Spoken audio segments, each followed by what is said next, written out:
Hey guys, how are you doing? So in this talkative video, without showing anything dancing, if you have the patience, follow me along and I will show you how you can free yourself in dancing, express the way that you want to express yourself, and also show unique.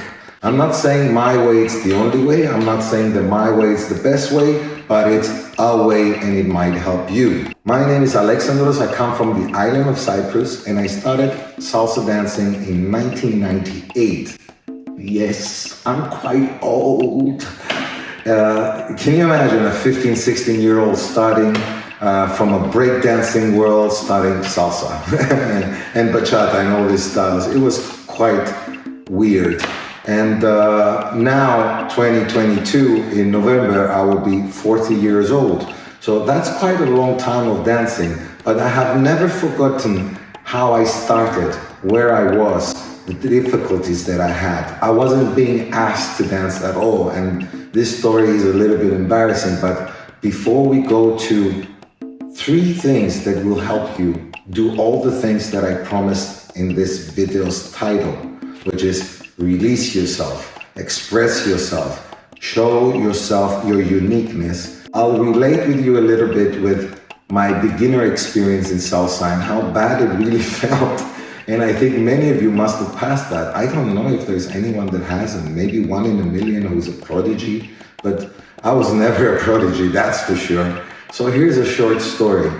15, 16-year-old Alex was being asked from a Latin dance school to go and do shows. So I was taught salsa, bachata, a few other Latin dances like cha-cha, and I was doing choreographies.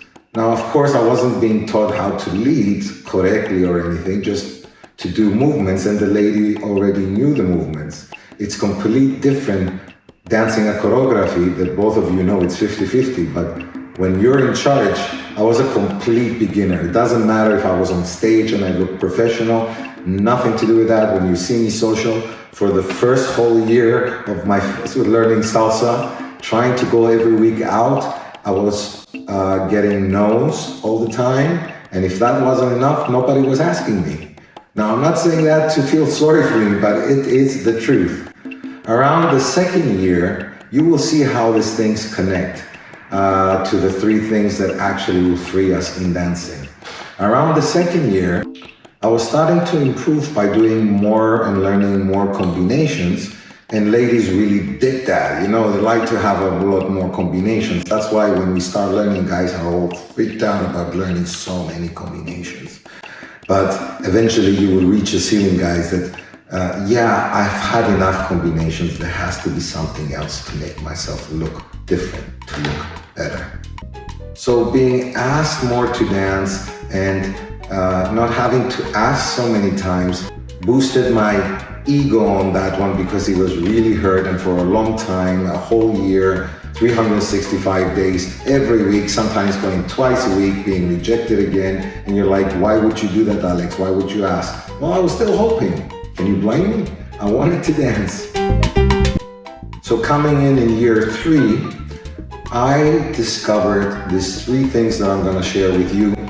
No, I'm not delaying this, I just wanted to connect with you on the level that even if it's been a long time, I know what it means to go out and sometimes leave and say, man, that was a horrible night tonight. And nobody's fault from your follower or your leader, it wasn't a good night. And sometimes you go out and it's like, that was the best night of my life. I had only 1 drink. What did I do different? So I'll tell you, on the 3rd year, I discovered these 3 things that changed my life. Every time I went out, until this day, that's about 20 years now, weekly, sometimes 3 times a week, dancing more than 3 hours, not only I had fun every single time that I was going out, I was also expressing myself, letting free, having fun, looking different, and very importantly, maybe you wouldn't expect that, each song of the night was a completely different experience for me because of only 3 things. Fair warning, there's gonna be a lot of branches on each one that you will have to develop maybe through, well, it depends from you, but I will help you with some of the videos that we have here in the channel. Number one, guys, what we gotta do is try to own at least 3 to 5 different styles of dances, except salsa, footwork, and all that stuff. We'll get into that in the second part. So why do we want that? I mean, salsa is also the biggest cheater. If you read anywhere in the encyclopedia or in Wikipedia, you can see that salsa means a salsa, like a salad of things, from Argentine tango moves to throwing down like a lambada to doing the cha-cha steps. There are just so many dances that salsa has taken from throughout the countries and the years, and it became this beautiful thing that we have today. But besides that, our main point is, why do we need 3 or 5 dances? Well, I'll tell you. I can show you in a small example here, and I put another video before as well in the info cards and down. Again, it's not the best dancer in the world. I'm not saying that. I'm just saying, check the videos out and see me dance alone for a whole 4 minutes and just really enjoying myself and having fun freestyling. No choreographies. And to continue on, this is why you need to know different styles of dance. When you're dancing and you let go of your partner, for example, you're dancing alone, the lady and the guy, both of you can express with a hip-hop movement, with a belly dance movement, with a pirouette turn. That would be very special, that would be very different. And even if you don't know more than 2 different dances, go learn 2. I'm not saying be the best. Find out on YouTube or somewhere 2 of your favorite moves in breakdancing, not on the floor please, a step, and just do that. That already exists in salsa, by the way. So when you have that time, you can even do it with a partner and express yourself through body isolations and doing movements that are not actually salsa. That will start bringing your own character out with the dances you choose and the way you apply them in your dance. Do you get me? That's why I told you each one will take subcategories and branches. That's why I suggest check my playlist in the description or here where I dance solo freestyle, and that will help you on the third part that we're gonna say at the end of this video. So our second part is the actual salsa. When we're doing salsa, we have to realize that salsa now has been developed in a huge level because of COVID. The past 2-3 years, COVID, people have uploaded on YouTube more content that has been uploaded from the beginning creation of the YouTube so many years ago. Can you imagine, in 2 years? So people became so good, but that created a problem. The problem is that this and this and this famous people started showing these steps and thousands followed. And when you go in a club, you want to look different. If you do everything what everybody else is doing, you're not going to look different. Yes, maybe you can do it faster, stronger, but other people can do it faster and stronger than you. There's always going to be somebody who's going to be doing more spins, more higher jumps, or more fast combinations.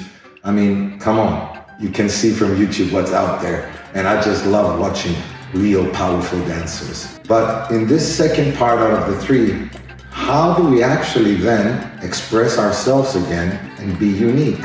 Well, actually by the opposite of the first one, following what salsa is today. Either on one dancer, on 2 dancer, or even Cuban dancer, you should know salsa footwork, you should know different Afro-rumba styles, you should also know guaguancó teasing. Go check these things out. Guaguancó. It's very cute, it's very sweet to know, and if the lady and the guy knows, the song becomes a game. It's very good to have pachanga. Did I say pachanga in the beginning? All these things are, in quotes, demanded in the present dancer of the year 2022 to exist in your style. Now, in relation from the first and the second one, I'm gonna tell you something really weird. Do a 50-50% ratio. That completely destroys what salsa is, sorry.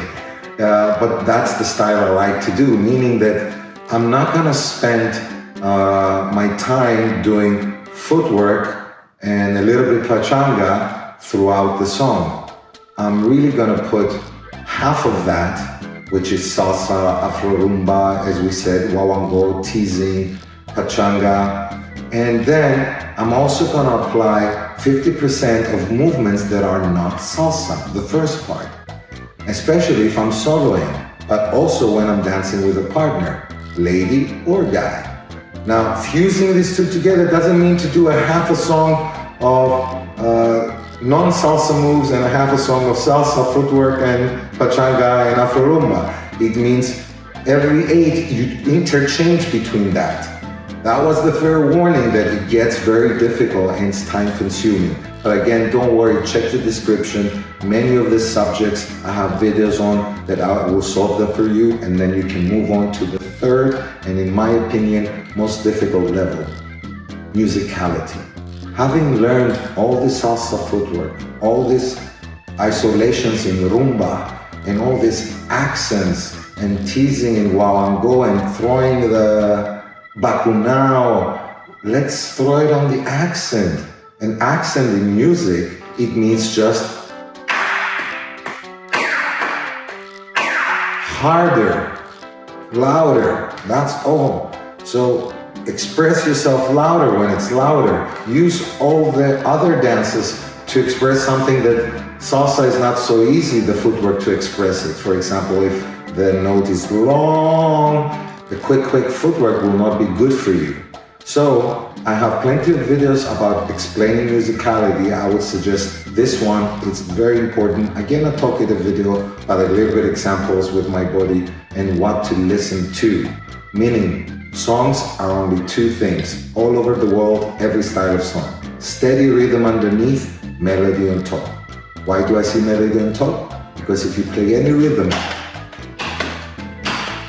it can be any song in the world until you put the melody on top. Ding, ding, ding, do, ding, ding, ding. And you can translate that ding, ding, ding, do, ding, ding, ding through footwork of salsa, through afro, through rumba, through wawango, or through different styles that you already picked up your 3-4 favorite moves. And that kind of expressions cannot be the same in every person. So I hope I helped you to find a way to get yourself there of being free, expressive, and also very important, musicality awareness.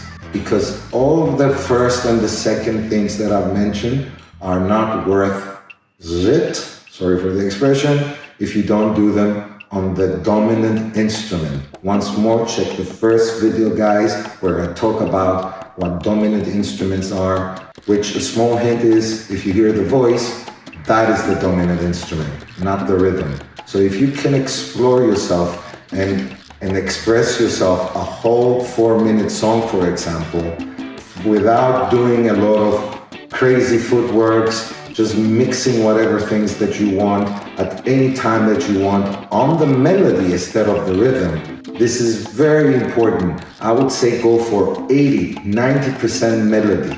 Of course, you can't do that so much when you're dancing with a couple. You need the rhythm. But you can also, when you master it for solo, practice and transfer that on your combinations. Very advanced level, but it guarantees you every time you go out, and guy and lady, to express, to release, be yourself, be unique, and have fun. Let me know in the comments, guys, if you have any questions and if this video helped you understand how to find your way to become a better you in salsa.